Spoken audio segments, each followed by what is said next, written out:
Video ini menerangkan kaedah dan cara menggunakan SMARTPLS secara berkesan untuk analisis PLS-SEM. Fokusnya ialah aliran kerja utama, bermula daripada penyediaan data sehingga pelaporan keputusan. Langkah pertama ialah menyediakan dan mengimport data.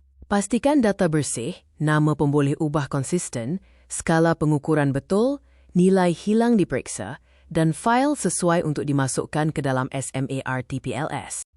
Langkah kedua ialah membina model pengukuran dan model struktur. Sambungkan konstruk, indikator dan hubungan hipotesis dengan jelas supaya model mencerminkan kerangka teori dan objektif kajian.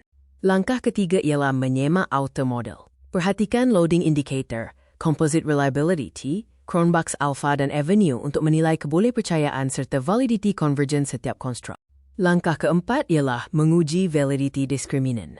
Semak kriteria seperti Fornell-Larke, cross-loading dan HTMT supaya setiap konstruk benar-benar berbeza daripada konstruk lain dalam model.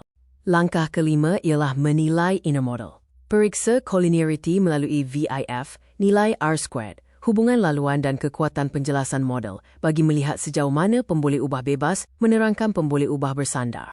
Langkah keenam ialah menjalankan bootstrapping. Proses ini membantu menguji signifikan hubungan melalui nilai T, p-value dan confidence interval supaya keputusan hipotesis boleh dilaporkan dengan lebih yakin. Langkah ketujuh ialah menilai kesan F-squared, Q-squared dan kuasa ramalan. Nilai ini membantu penyelidik memahami saiz kesan, keupayaan ramalan model dan sumbangan setiap konstruk dalam analisis. Selepas analisis selesai, laporkan keputusan SMARTPLS secara tersusun. Sertakan jadual outer model, validiti diskriminan, inner model, bootstrapping, keputusan hipotesis dan interpretasi berdasarkan objektif kajian. Sebagai penutup, gunakan checklist sebelum membuat kesimpulan.